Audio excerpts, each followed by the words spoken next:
In yesterday's game, Ohtani was stunned by the unexpected result when Neto struck out Ohtani in a triple play in his fourth at-bat in the sixth inning. It was an unexpected failure at a chance.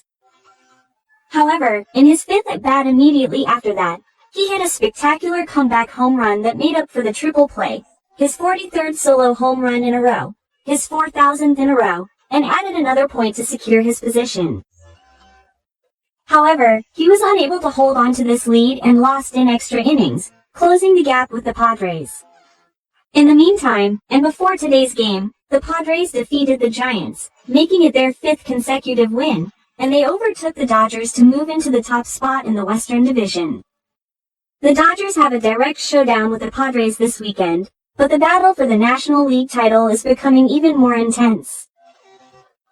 And today, on the final day of the three-game series against the Angels, Ohtani took the mound as the starting pitcher as announced, and it attracted a lot of attention as it was a replay of the 2023 World Baseball Classic final between Shohei Ohtani and Trout.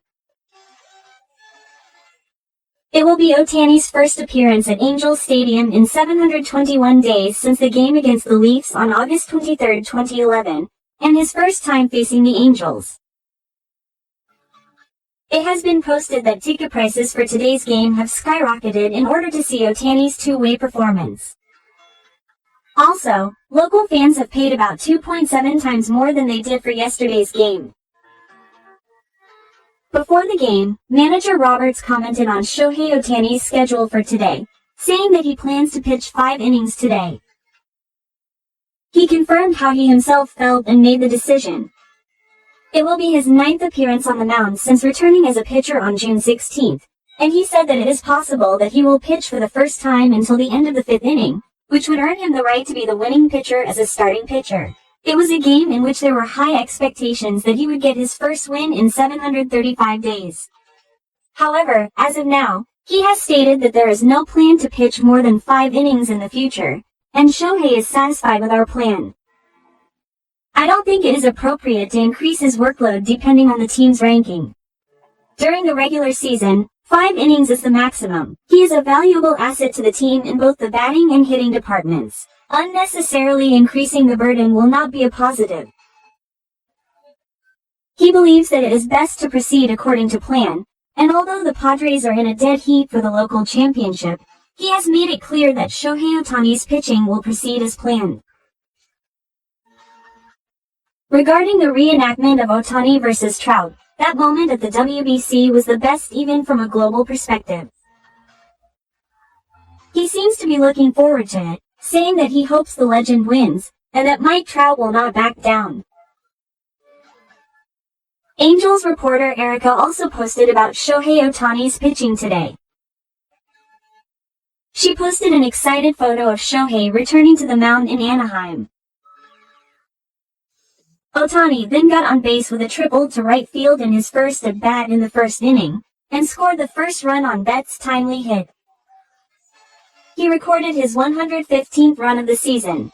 Smith's 2-run home run also gave the team an explosive batting lineup from the first inning, making it 3. With this triple, Ohtani marked his longest streak of 8 consecutive games with extra base hits.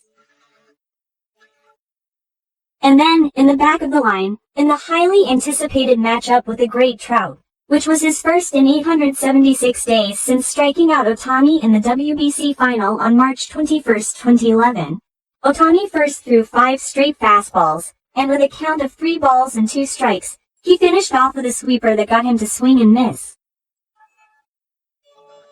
As he stepped down from the mound, Emmy was floating in his face, and Trout himself was smiling.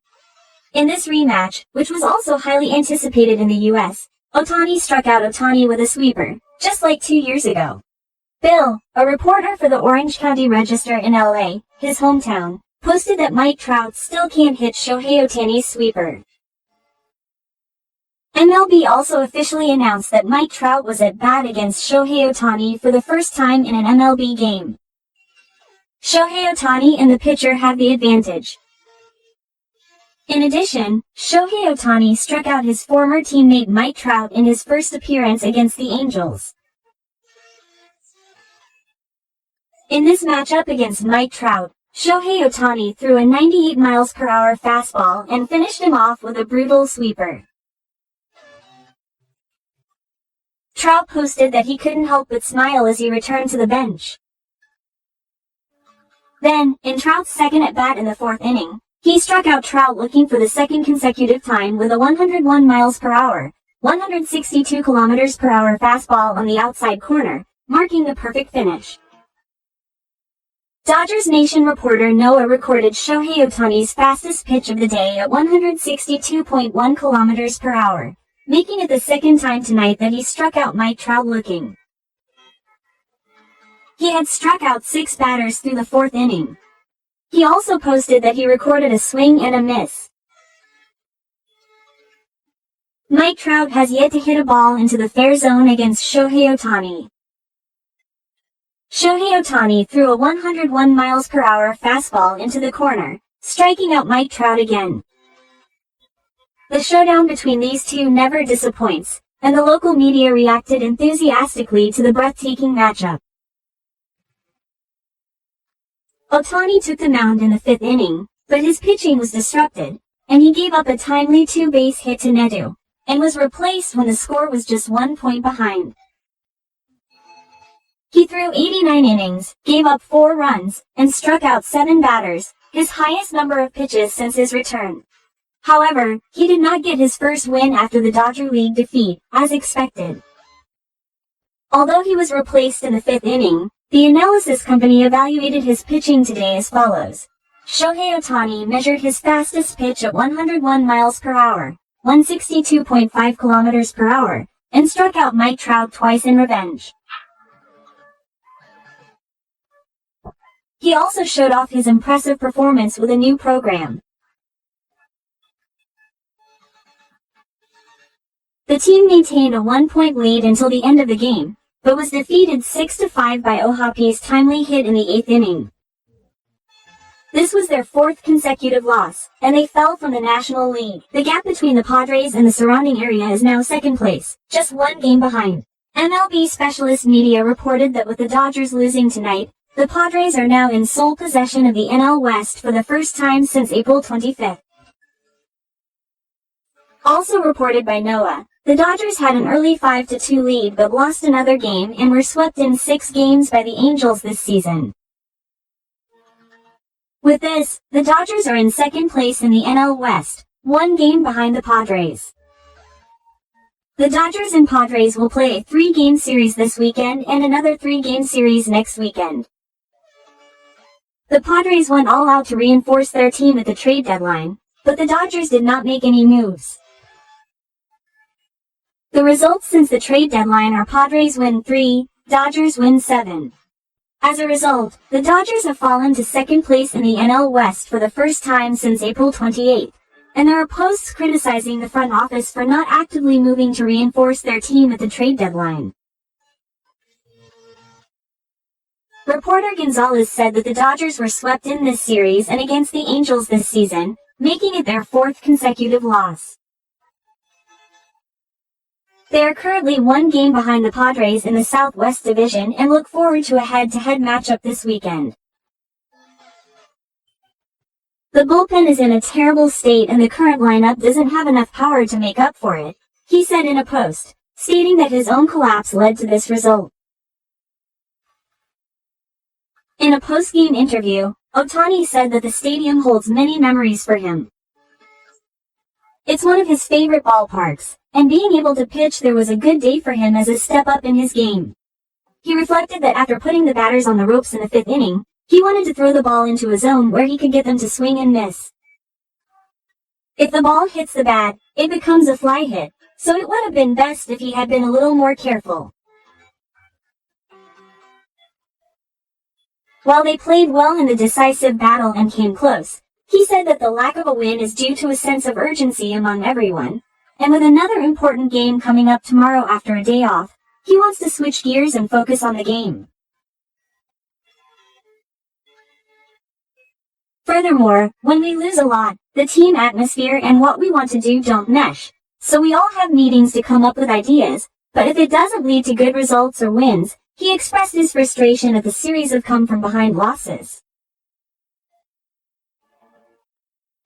Also, in those two at-bats against Trout, he was able to throw the ball well. I think it was a game where the results were completely opposite depending on whether he was able to throw the ball well or not. I think he has the best batting ability, so he had to throw the best pitch he had, and in the end, the fact that the ball went to a good spot was one of the good things about today, he said, looking back on the day when he threw the best pitch. That's why it's understandable that Trout couldn't help but laugh, and he may have had an expression on his face that said he had thrown another terrible pitch. When asked about the lawsuit at his vacation home on the Big Island of Hawaii, he said that he wanted to focus on the field, and that since the team itself has been losing a lot, he wanted the team as a whole to get a win as soon as possible and keep winning games one by one, avoiding direct mention of the issue and instead saying that he wanted to focus on baseball. After the game, Betts said that there's nothing he can do about what's already happened. All we have to do is switch gears for San Diego. It's not like everyone is slacking off. They emphasized that sometimes you can't win and need to switch gears. The winning Angels player said that their 6th consecutive win against the Dodgers is incredible. I want all the young players in this clubhouse to learn this lesson. They were overjoyed, saying that they showed their true potential when they faced a great team like the Dodgers. Tomorrow is a holiday, and the Padres will face the Dodgers in a 3-game series, but I hope they can switch gears and do well in the 3-game series. That's all for this video, focusing on the latest information on Shohei Ohtani. Please let me know your thoughts in the comments. I plan to share the latest information on Shohei Ohtani and others in the next video, so please subscribe to the channel so you don't miss it. That's all for this video. I look forward to seeing you in another video.